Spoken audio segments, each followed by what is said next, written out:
Hey guys, are you looking for more success in life and your side business? Well, join me today for part two of our two-part discussion on 15 keys to success in just those areas. Today, we're going to dig into what it takes to grow personally and in business. Let's get to it.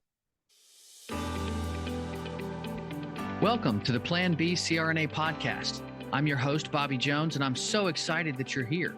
The Plan B CRNA podcast is the only show made specifically for nurse anesthetists who are exploring options outside of their traditional career paths. This is the place to expand your mind and your goals as we uncover new ways to produce side income together. Join me for some honest, unscripted discussions with other CRNAs who are transforming their financial lives. This episode is brought to you by On-Call Capital. On-Call Capital is dedicated to educating CRNAs and other healthcare providers about investing outside of the traditional stock market.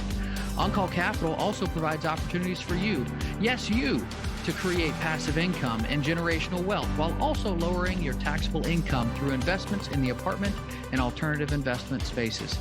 If you haven't hit subscribe yet, make sure you do that right now so that you don't miss an episode. Thanks so much for joining me today. And now, on with the show. Let's move on to our next one. Number 8, believing in yourself. People are sometimes afraid to believe in themselves. This is just a general success thing in life, is like having the confidence to go out there and say, you know what, I'm gonna go do this. I'm gonna get this done. And I have my reasons for doing this, and they are worth it. Believing in yourself is believing that you are also worth that happiness and that healthiness, that wholeness that you might be seeking. And that's hard. I mean, personally, I've battled depression. I've battled depression for many years, and it's not always easy to believe in yourself. It can be particularly challenging for people who do deal with things like that. Anxieties and depression and it can really take a toll on you. But I think that that's something that you can overcome with a plan, with a set of goals that you have a clear plan towards achieving. And, we mentioned the goal setting earlier, but, that to me is something that, sometimes believing in myself has been a challenge. And I'd love to hear, maybe how you've approached it as well, Matt.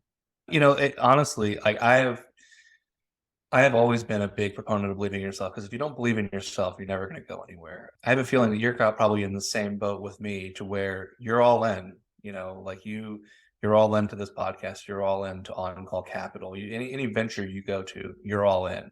So for me, like with my investments, that's my money. Some CRNAs, they're great with money, and everybody, and no, there's nothing that fits one size, for all. Some CRNAs, some providers and doctors, they sit like a dragon on a pile of gold. I'm amassing all my wealth, and my bank account, look how big my bank account is. And they sit there, and that money does nothing. I don't do that. I mean, I have enough get out of jail free money, and I have enough, if catastrophe happens, sitting aside. But all of my money is in my investments. The things that you hear me and Bobby talk about, all of my money is in these things. And in the moment they generate more money, in the moment I make more, it gets invested. Everything I have is invested. I am 100% all in on all my stuff. Mm-hmm. And now, once again, different strokes for different folks. So I'm, this might not be your tactic, but I 100% believe in myself. One of the other things I always talk to people about is you have to love what you do. I love what I do. I love real estate. Real estate's a lot of fun. Like anesthesia is a lot of fun too. I really, really love real estate. Like, so I have no problem going all in on it. I get people bringing me business ideas monthly, weekly almost. And they're usually, oh my gosh, I heard about, couch flipping. I'm going to buy some dirty old couch that someone died on, and I'm going to scrub it off with some Clorox, and then I'm going to sell it for 5 times the amount on Craigslist. Is Craigslist still a thing? Craigslist. We're going to go with Craigslist. Yeah. Selling. And I'm going to get rich. And I'm like, great. Tell me about your business plan. Well, TikTok told me that, we're all scholars of TikTok these days. And I'm like, okay, when did TikTok tell you? About 10 minutes before I walked into, talking with you. And I'm like, okay, so you have a really good business plan as of 10 minutes. I was like, so why don't we do this? If you love this couch thing and you want me to invest in your couch flipping, cleaning up vomit business or whatever this is. I'm like go home, spend 4 to 6 months on this. I go make a real business plan with real numbers. Show me what it takes to put into it. Show me your inventory, what you're going to be able to do, and how you're going to do it. And then come back to me in 6 months with this passion that you have now, and I will invest in this. Mm-hmm. And 9 out of 10 times, I hear nothing back. It's crickets because people, it was a flight of fancy and they didn't love it. So when I say I love real estate, you're going to be with this business for a while. This is your partner, your spouse, your wife, this is your mistress. I mean, I've been in a relationship since 2020 with real estate, and like Yeah. it's a relationship, it has ups and downs, if you think about it, like, I mean, there are days that my rentals, sometimes they don't put makeup on and they complain about things around the houses I need to fix, like buy me a new dishwasher or buy me a dryer. But and then you wonder, hey, where my wife, where'd my money go? Just like Yeah. with any Yeah. good relationship. But these things don't matter because I'm in love with what I do. I'm in love with my side hustles and creating capital and other forms of money on the side. I love doing these things, so it doesn't matter. I'm with it for the long haul. So Well, and it, like I it feeds into that belief that you have. When you put the time and energy into something, you tend to start believing in yourself and your ability to actually do these things. If you don't spend any time on learning it and figuring it out, then it will seem like it's daunting, and it will seem like, oh my gosh, I can't do that. But going back to what we mentioned earlier, it's like, hey, well, just take the small steps. You know, with my kids, and people that listen to the show have heard me say this before, but I mean, hey, I ask my kids, hey, how do you eat an elephant? You eat an elephant one bite at a time, and that's it. Like, and yes, that's a disgusting thing to think about, but point being, you can't take on big things without you know doing the small things that matter and doing the small things that build up over time. And so many people get caught on the idea of, well, I'm not successful right now, I'm not seeing the results of this right now. you know that's the way life works. Is like, you may overestimate what you can achieve in a year, but people typically underestimate what they can achieve in 5. you know overnight millionaires really isn't a thing. It's not Mhm. realistic. Even like with Yeah. real estate is a long game. Mhm. And I've, like I said, I'm all in. I'm either gonna fail big or win bigger, and that's the Mhm. plan. And it'll take me years and years to get there, but that's great. It's been a fun journey and a fun thing, like that. Like, if you listen to me, I mean, you probably hear that I have a passion for it, and that's what you want. Is you Mhm. want that passion for your side gig or for your extra revenue or for your retirement plan, because that's what my real estate is. It's a retirement plan. Mhm. So, moving on, number 9, being humble. And I think what listeners are probably hearing right now is there are a lot of common threads throughout all of these. A lot of these points are very intertwined, and you know being humble, I think, is one of those that just feeds into a lot of the other points that we've made as well. Because there's a difference between having that fixed mindset and that growth mindset. And I feel like when you have that growth mindset, you tend to be humbler about what and what your expertise is, and you're more willing to learn, as opposed to that fixed mindset where it's like, well, I'm at this point and this is where I'm going to be.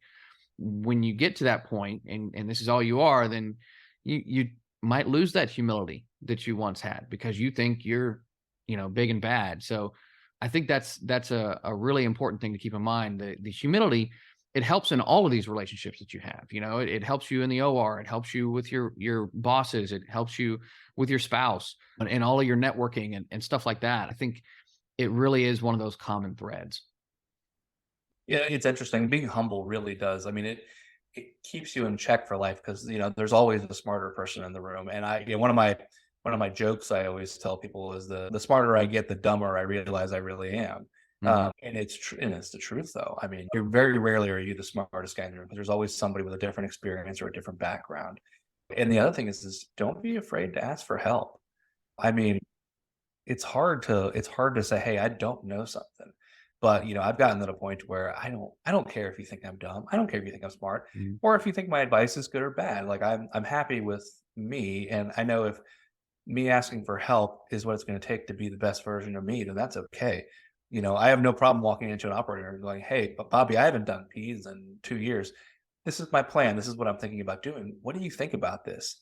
Mhm. Like I may not be that smart. I'm not no mathologist, but I can, like seriously, like be honest and ask questions. Like I remember one time, I can't forget what drug it was, but I forgot the mechanism of action of one of the antiemetics I was giving, Mhm. and I asked the CRNA, and their response was, "You don't know that? Oh my gosh, like what?" And they sat there and they berated me, and I'm like, "No, like I'm like trying to provide the best care for my patient. Why would you make me feel terrible about that? Like, because now all you're going to do is you're going to discourage anybody that's listening and Mhm. me from ever asking questions again because they're afraid of being ridiculed because I don't want to look dumb." Yeah. Like it's okay to check. It's okay to check your ego and admit, hey, Mhm. maybe somebody else does have a good way of looking at things. And honestly, like most of your listeners right now, that's why they're here. They're here to learn tips. They're here to learn, a little bit of extra. It's like it's part of that being humble factor. Mhm. No, for sure. And in that vein, I think that really does tie in again to our next point, number 10, finding a mentor. Because you don't find a mentor if you believe you know it all. And if you are, if your ego is ruling you, you think you're bigger and badder than everybody else. And so finding a mentor, I think it goes two ways. It definitely can help you grow in many, many different ways. But also, finding somebody who is where you want to get to, whether that's in your career, whether that's in your investment life, whether that's in your family life. I think it's important to find those people who have already walked that path in some way because they can help guide you in ways that you just may not have realized. Yeah, it's funny how all these topics tend to blend right into the next one. It's almost like we planned it that way, huh? Oh, I don't know. I mean, somebody numbered these things. I know, right? But yeah, finding a mentor to me has actually been a huge help. I've never been accused of being an incredibly polished guy. I've always been, direct. I've always been a good operations person. I'm always a guy who makes a good plan. And I've had many different mentors in my life, some that have known it and some that haven't. Honestly, one of my first mentors was probably one of my first business partners because he was incredibly buttoned up and very polished, very well read, and we would swap books. He's the one that got me, reading, Rich Dad Poor Dad and doing all these other like self-help things and how do I improve myself. He doesn't even know it, but thanks. Yeah, yeah. One of my first men taught me how to actually speak in a in an executive suite. Taught me how to do all these things, and it was great for my career. But one of the big things about having a mentor is you have to be humble and realize that you don't know everything. So Mhm. you might ask, how do you pick a good mentor? My new mentor doesn't also know he's my mentor, but I corner him once a quarter, and we go out to lunch, and I pick his brain about. I meet with a specific topic, and then I talk about all the other stuff I actually want to talk about professional development. How can I Mhm. get further in my career? How can I get further in my life and be a more successful person, inside and outside of the boardroom? And the things I like about, this person, like the qualities I look for in a mentor, and, add some more, Bobby, if you can think of any, but like I look for, is he Christian? Are they successful? Do they have a family life? Are they moral? Are they well to do? Do they do charity? Are they honest? Yeah. You look for these things that, that mirrors where you want to be and what you hold true. Well, exactly. And I think that's i- if you pick somebody who, isn't at all like where you want to be, you pick somebody who's egotistical or, who just chases money or whatever. I fully believe that you are a product of the 5 to 10 people you spend the most time with, and so if you're going to choose somebody to follow in that sense, they better be somebody that that you envision yourself being later on down the line, I think. And I don't think Matt has anything else to add to that because he's being really quiet. Sound me quiet? That's crazy. No, yeah, Well, hey, that's perfect. I mean, honestly, like I think that's the perfect answer. no, I love it, man. I love it, man. Because we can pick at each other like that anyway. So yeah, moving on. Number 11, being flexible. I think this is such a key component to being a successful, you know, leader, coworker, all those kinds of things. I remember when Sandy Ulette would teach some of our classes, she always was one of those people that spoke about the need to be flexible, the need to say yes. Can you do this case? Yes, I can do that case. No, I can you go out to this place and provide care over here? Yes, I can do that. I can go out to MRI. I can go out to X-ray. Like I'm flexible. I've got a tool belt that allows me to do many, many different things. The more you start to kind of box yourself in to a particular role or whatever, the fewer options you're going to find that you have. And I think that's a kind of a dangerous place to be. And I think, that's what a lot of people realized during the pandemic when, all of a sudden you had CRNAs that were out of work for, 4 to 6 weeks. And, they've had this lifestyle creep. They have issues with, okay, well, they thought this job was always going to be around and always going to be there. And they put all their eggs in that basket. And all of a sudden they can't pivot to anything else. They haven't built up their skill sets in other areas of their life. And so I think it was a big wake up call to people for the need to be flexible, not just in the operating room, which is, kind of where I started with this, but also just in life in general. And that diversification, I think, is an important part. Diversification of your skill set and being flexible with the ability to do different things, I think is very important. It's funny you mentioned during the pandemic being flexible. So one of the things I heard, because I worked in a lot of centers during the pandemic, is a lot of CRNAs are saying, we're going to float you to the ICU. We're going to do this, would you mind checking in people at the door and doing temperatures? And the CRNAs, a lot of them were, no, I do anesthesia. And I'm like, guys, don't you understand that the hospital, like, yes, I understand they can be the enemy sometimes and everything's not perfect. I'm like, they're trying to keep you employed. And my answer to the hospital was, pass me a paintbrush. I'll go remark all the lines in the parking lot if you need. Like, you need me to put her hairnet on. I can make some great fried chicken, and like I'll go work in the lunchroom. Like I want to feed my family. Like my pride, takes a good seat at the door when it comes to not having work and not being able to put food on the table. The other thing is being flexible. It's like I talk to CRNAs all the time where I only work within X parameters. And it's like, well, no, like it's okay to do it this way. Or like they talk about like, I require exactly 2 days of onboarding at the site where you show me how to do it. And it's like, well, how about one day? Like that's a lot, because that's a lot of money on the back end. Like I get it. Like you've never even been on, you never set foot on the site, but you require 2 days of it. Whereas with me, I'm like, I'll go to places and they'll be like, all right, Matt, we have, a full day of orientation for you. And I'm like, I don't need that. Like, just let me come in there, show me where the drugs are, where do I get the patients? Who do I call for help? And get me in the system and I'll figure the rest out.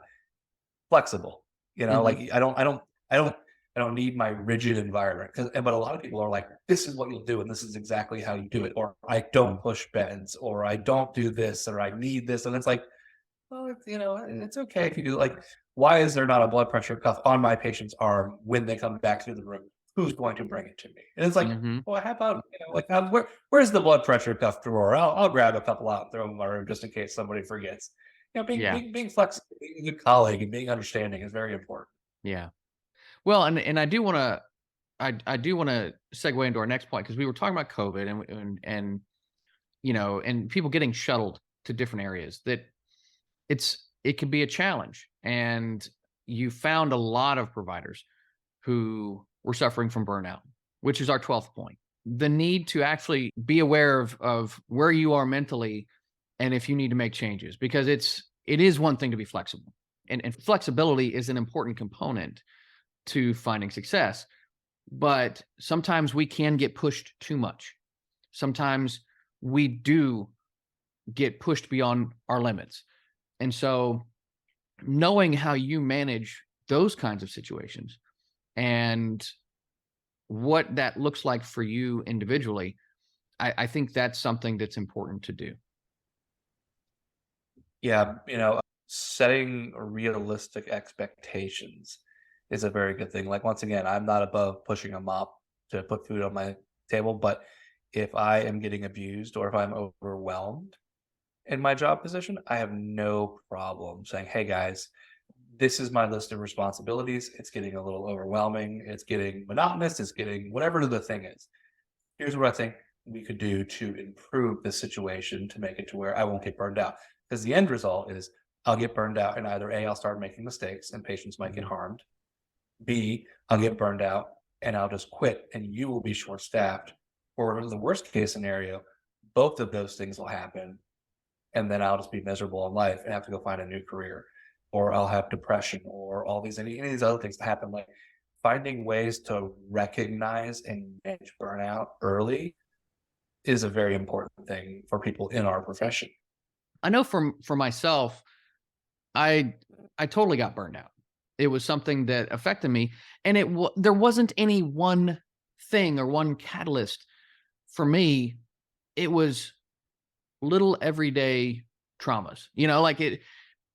And I know that it's not something we talk about much, but there can be a PTSD component to the burnout that we are dealing with in our careers. And I never did anything to process any of that stuff with regards to my profession.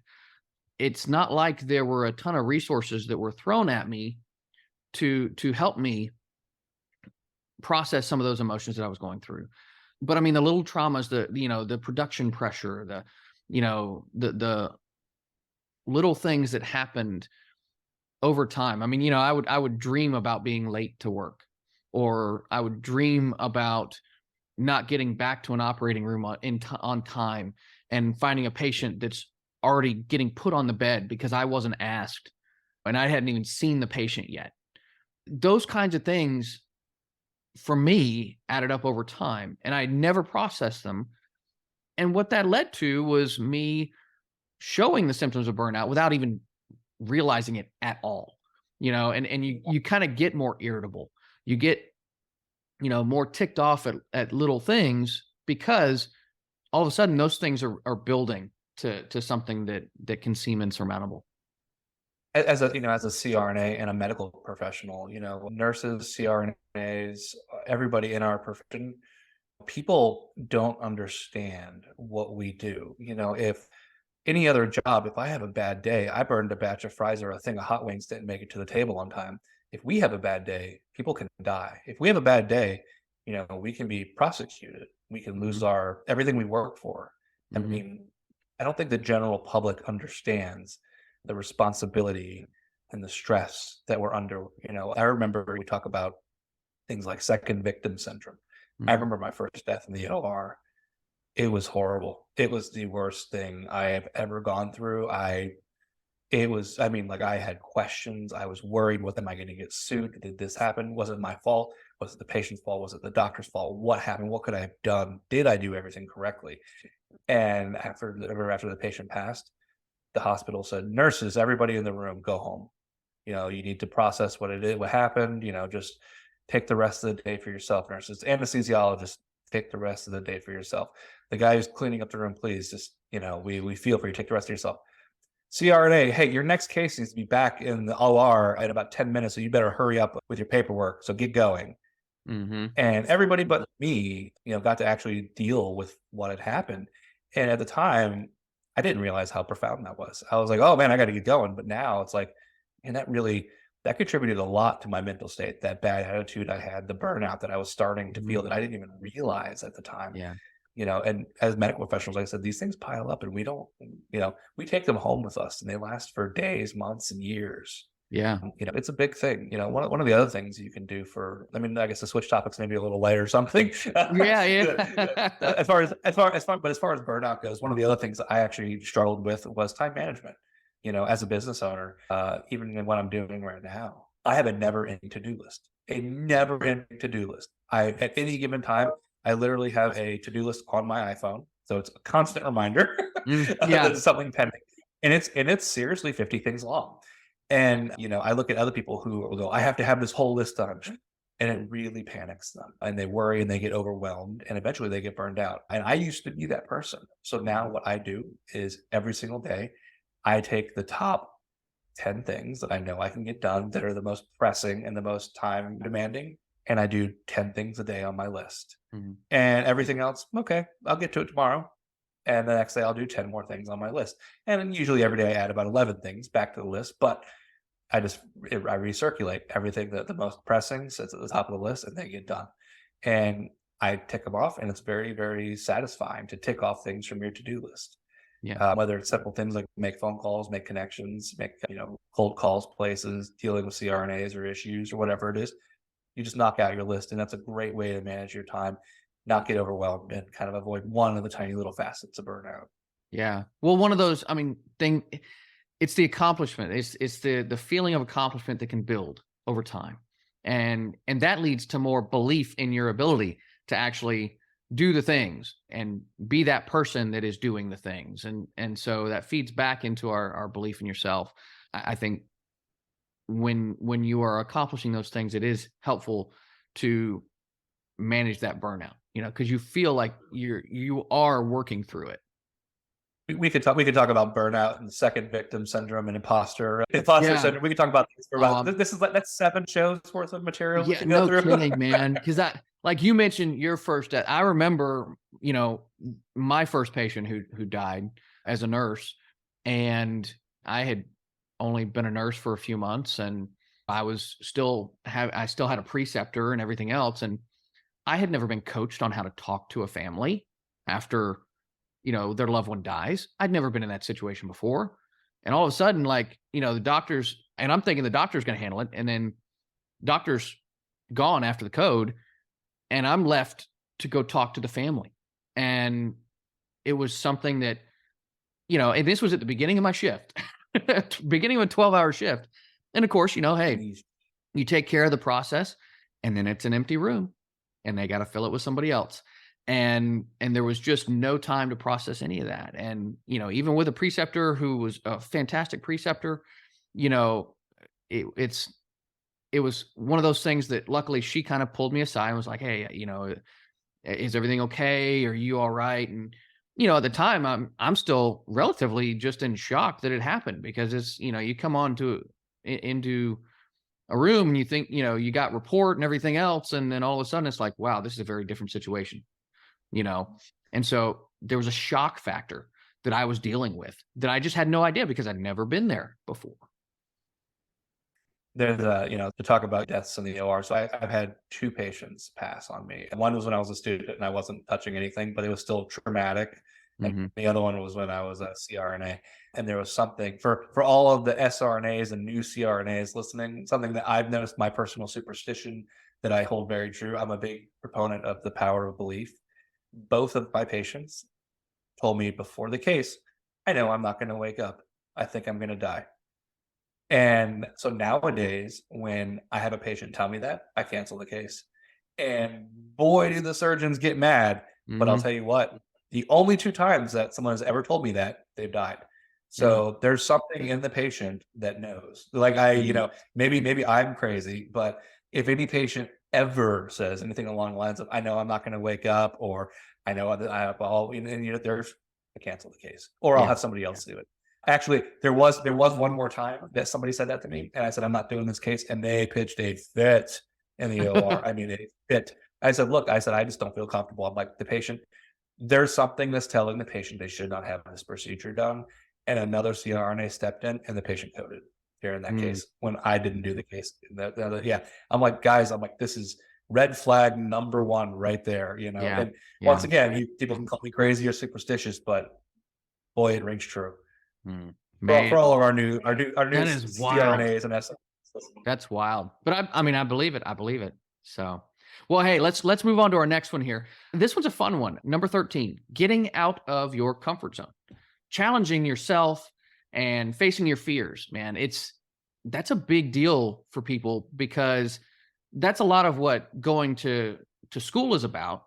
But then you get out of school and then you kind of find your groove as a provider and you find your comfort zone, and you kind of, we tend to stick within our comfort zone unless something pulls us out of it and challenges us. Yeah, honestly, getting out of your comfort zone is the biggest thing you can do for personal growth in business and life in your career. I've always been one of let me bite off a little more than I can chew, especially when it comes to my professional career. But I mean, it's interesting just as a personal growth thing. One of my one of my big fears is public speaking. You would never know because I sit here and just jabber on this show, and I make Bobby split all of his episodes into two because I always run long because I'm so long winded. But I hate public speaking. Boy, does that make me nervous. I will all day long instead of actually saying words. Yeah. And I just sound like I sound like a big goober. Part of the reason I wanted to do your show is because this is public speaking and it makes you comfortable talking in front of other people. And now we have an audience of thousands that listens to our advice, weekly, which is great. Mhm. The other thing I did, which was my big let's get out of your comfort zone, last year or 2 years ago, my wife and I were offered roles to speak at nursing conventions Mm. as doing leadership conferences where we would go in and we talk about what does it take to be professional, what does it take to advance in your career, and in front of a crowd of hundreds of nurses, judgmental nurses, CRNAs and NPs, and I didn't. I was like, oh god, when I first got this, and I went, yes, we're gonna do it, and I was like, well, what did I do? But I'm like, I know if I just didn't say yes, I wouldn't have done it. Mhm. And we've done a couple conferences, and it's been great. Boy, I mean, we've gotten so comfortable just riffing off of each other and talking about doing our slideshow presentations and helping all the people in the audience, and it's Mm. excellent. So, like after when I at these conventions, that what's really great is at the end, usually like somebody will come up to the speakers and talk. I remember at the last convention we had a line out the door of just people just running up to us to talk to us about our experiences in our career and the things that we've done for leadership and how to progress through your job and improve. And it was great. And I was like, wow, I would never have had this experience if I hadn't got out of my comfort zone. Sure. Well, and I have a thing that I'm going through right now that I went to this podcast convention a couple of months ago. And one of the things they talked about was like, needing to get on some of these different reels and TikTok and things like that. And, are going live on Facebook. And that kind of stuff terrifies me. I had a meetup that I used to hold, and I would have it at 8 o'clock at night. And the whole day I would be freaking out because I'm going to have people there and there's going to be somebody that asks me a question and I'm not going to have a good answer, or I'm not going to have an answer at all. And, They're gonna find out that you're just a big faker, which is what we're always afraid exactly, of, right? exactly. Fake And it till you so make it's, it. And you're like, yeah. Oh my gosh. And it's something where like I can't imagine going live on Facebook and having people just shooting questions at me because it's just like trying to recall is one of my things that is tough to do. Now I can look up anything and I can research something for you, but sometimes I don't remember certain details that are important when you're answering a very specific question, and so it may be something that I learned a year ago, but I haven't used it lately and I can't pull it from my head. And that's something where when you're in a live setting, I feel terrified. And so I'm having to work on, okay, well, how do I sort through this? Because I mean, I develop my own scripts for the Thursday episodes and stuff like that. And I am a person who works off of a script. If I'm talking with somebody like this, I'm cool. Riffing on my own is a completely different ballgame. And I admire all these, newscasters and, sportscasters and all these shows where people they just get on and they just talk and they riff. I forget what I'm going to say. I forget, the path that I was going to take with a particular episode or whatever. I would just be so thrown off having to do that. And so that's one of the things I've got to work on. And I'm putting it out there to be accountable because it's one of my goals. And so if you guys don't see me doing some live stuff or some reels or whatever here in the next couple of months, I expect a flood of emails to call me on it because I got to work on this fear that I have and get out of my own comfort zone. It's interesting because I've attended some of your meetups and watching the way you take answers and what you talk about, you would never tell that you're nervous, that you've had any second thought. Because hey, it's interesting. How good does it feel that people are firing these questions at you, and nobody can tell that you might be nervous, you have self doubt because don't we all? Mhm. and you're answering them like the professional and the pro that you are. Mhm. That's a pretty great feeling. And then the good thing is, if you don't know an answer, you have the wherewithal to go, you know what? Hey, I'm not sure about that answer. I will get back to you though. Mhm. That just shows how much more professional you are. Yeah, yeah. Well, and I think the other part of it is that after I did it, I always felt relief. I always felt like, oh wow, that went so much better than I expected it to. Because you build and build and build this thing up in your mind. And so the more you do it, I think, like you said, it just builds that confidence and that belief in yourself. So yeah, man, I fully agree. Like getting out of your comfort zone, it's terrifying, but it can provide so many benefits to you.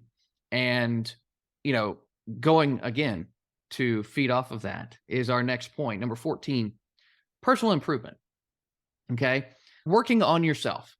We talk about getting outside of your comfort zone. That helps you to develop that belief in yourself that you can do things that are hard or challenging or whatever. But there's another component to that, which is that, that educational piece. Always be learning, always picking up another book or, listening to a different podcast or whatever to kind of expand your, toolkit that you have for facing life. I think it's an Yeah. So important thing. So I'm a big proponent of personal improvement. One of the things I always ask, other business people or entrepreneurs when they come to me with that random, hey, I found this excellent, trash can cleaning business that I'm going to jump into. I'm like, what are you doing to improve your education on this? And most of the time the answer is nothing. And once again, different strokes for different folks, but I I know I don't know a lot.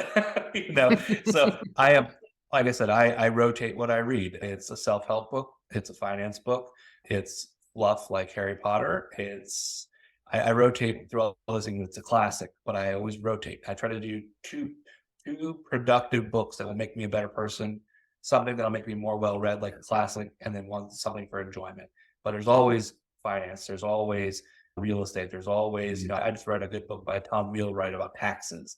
Oh It's yeah. actually a really great tax book. If anybody wants a good tax book for them, actually shockingly not try.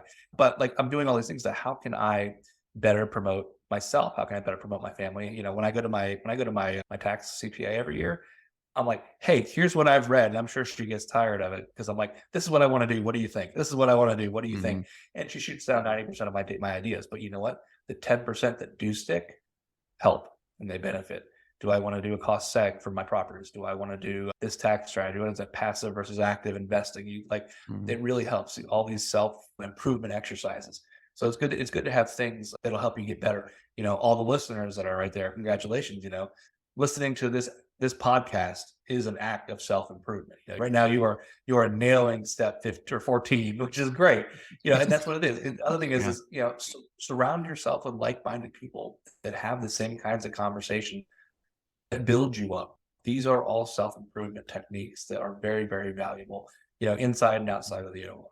Yeah, like gravitates to like, and you get what you put out into the universe, I think. I've always believed that. And so, yeah, I mean, finding people that are going to help support you, help build you up. And I think the CRNA community is a great one for that. You can find those people and you have similar experiences and you can find that support when you need it.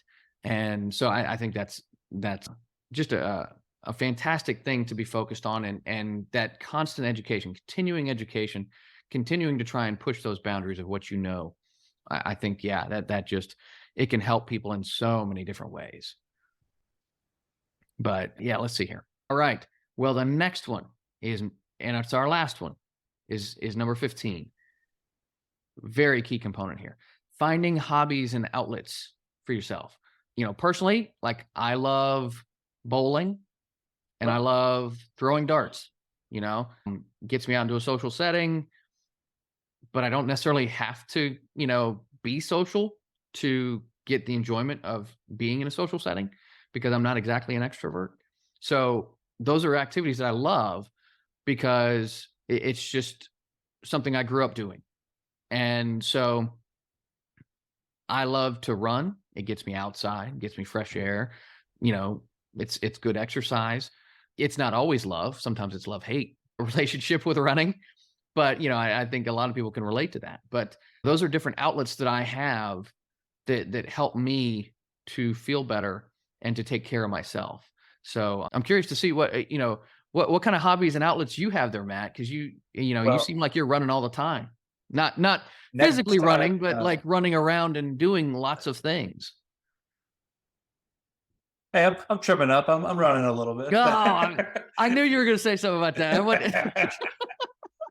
Couldn't So let it go. good to it's good to know you play darts, because next time we get together, we'll have to play. I'm pretty proud of myself. I closed the board in 17 hands of darts the other day, which was probably one of my better rounds. I was pretty happy. Nice. Yeah, I mean, of course, professional dart players are like, but for me, that was pretty good. I honestly, I have a lot of hobbies that I don't get to do. I try to do them, and I force myself to make time for them. People, it's interesting because people might just turn the podcast off now, not thinking anything of, oh, hobbies. That's not hobbies, and finding outlets for yourself is probably one of the most important things you can do to make all these other things work. Because if you run on empty at all times and there's no enjoyment in life, then there's no reason to do anything. If you don't take care of the foundation of the house definitely won't stand. So even if it's like me, I go to the theater, I watch 2 movies a month. I force myself in the middle of the day on a Saturday or whatever. I go watch 2 movies a month because I enjoy turning my brain off and sitting in a movie theater and watching something. It doesn't even have to be good. I just do that. The other thing I always do is I play 2 video games a year, which is also silly. I know I have two. I play 2 video games a year, and it's not like something that I'm going to dive into for 40, 50 hours. I play a game usually when my wife goes on vacation, or if I just need to turn my brain off for 30 minutes, and that's something I can pick up and I can put down. And it's not even the game, it's the mindless act of just not thinking of anything and letting yourself just recharge. The other thing I do, even for being a bigger guy, I do go for runs. I take the dog for a run 4 times a week, and I have a rower. I love my rower. For But the like, for the people who are listening, I was totally not trying to diss on him. I need that to be out there. It was not a dig. No, but seriously though, like the act of walking, jogging, and exercising to me is really refreshing. So I'll put earpods in and I'll put some music on, and it's interesting because I always find myself. So yesterday I did a walk jog. I did 3 miles with the dog, and it was interesting. So like for the first mile, I was just dying. I always run the first mile and then I'll walk jog the last of it, because once again, you set obtainable goals. So my goal is I never run less than a mile when I run. No excuses. No, I don't care if it's a million degrees out. I always run a mile, and then whatever I do for the rest of it, that's up to me. Mhm. So I ran really hard for that first mile, and then as soon as I got done running, it was interesting because I stopped paying attention to the run, and I listened to my music, and then I zoned out from my music, and I ended up thinking through my day, thinking through my problems, thinking through all the stuff I had to do, and coming up with ideas. And it was so, I know it sounds silly, it was rejuvenating. I Mhm. got back after my run. I took a shower. I was still kind of in my head thinking about all the stuff I had to do. I went to my computer and I was efficient. I mean, I had my list of 10 things to do. I knocked out 12. I mean, I went through, and it was that run. It was that I turned my brain off and allowed myself to not panic, to not worry, to just think, be in my own head, and develop a good game plan. And I was it sounds silly. I was so efficient yesterday. I was really happy. I mean, I Mhm. just knocked things out left and right. But it's because of those hobbies, because of that little bit of outlet that you have that allows you to be productive in life. Yeah. No, I couldn't agree more, and I think that's, a fantastic place to kinda end it, man. This has been really a great conversation. I've enjoyed it. I think the listeners are gonna enjoy it, and I hope that you guys out there have gotten a lot out of it, 'cause, we have a good time when we talk and stuff, but, there's a lot of purpose to what we try to do, and the conversation we try to have, and we try to give actionable content. And so, I hope you guys are finding value in that. But yeah, Matthew, thank you so much for being here today. I really, really appreciate it. It's always a pleasure, man. Yeah, it's great. And one more thing though, I just want to so for our listeners, this is not an arbitrary list. This is something that me and Bobby kind of came up with together, to where interactions that we've had in the professional world, in the operating room, and in the business world. and just things that we're like, this is something that we really feel would be of good benefit to our listeners. So, I mean, I know some of them seem kind of silly, like, oh, have a hobby or go play field hockey or something like that. Mhm. But I mean, like, concentrate on them, take them to heart. And it's not something that you're going to execute perfectly the first time. It's a constant battle of self-improvement of how do I get from, more efficient in the operating room, or how do I get from the operating room to the boardroom, or how do I get from the boardroom 100% of the time to a little bit more family time. It's Yeah. a good way to approach life in a goal-oriented, productive manner.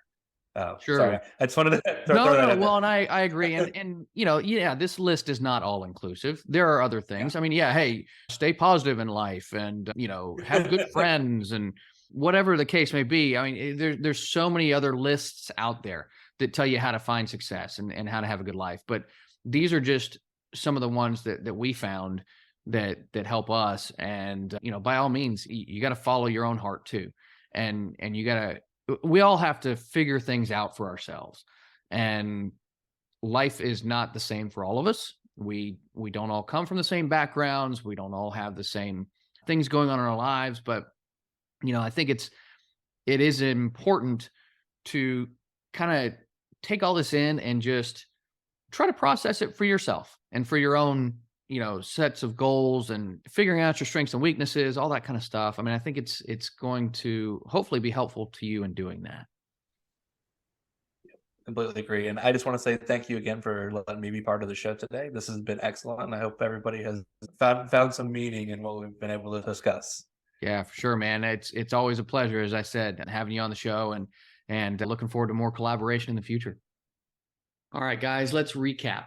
Our final 8 keys to success in life, your profession, and business are: number 8, believe in yourself. Number 9, be humble. Number 10, find a mentor. Number 11, be flexible. Number 12, look out for burnout. Number 13, get out of your comfort zone. Number 14, focus on personal improvement. And number 15, find some hobbies and outlets. And that's going to do it for today's show. If you enjoyed our conversation, make sure you check out last week's episode, which was part 1 of this series. And this is Bobby Jones signing off. Until next time, stay safe and take care of each other out there. Thank you so much for joining me for another episode of the Plan B CRNA podcast. If you haven't already subscribed and reviewed the show, I'd be honored if you took the extra time. It really helps to expand our reach and get the word out about the show. If you're a CRNA who is interested in sharing your story on our podcast, I'd love to have you. Please email me at bobby@oncallinvestments.com for more information. This episode was brought to you by On-Call Capital. They are dedicated to helping providers like you develop passive income and generational wealth through investments in the apartment and alternative investment spaces. Feel free to check out their website at www.oncallinvestments.com and subscribe to their free educational email series. You can find On-Call Capital on Facebook, Instagram, and Twitter. You can also check out our YouTube page, where you'll find all of the show episodes along with other educational videos. Thanks for listening, and we'll see you on the next episode.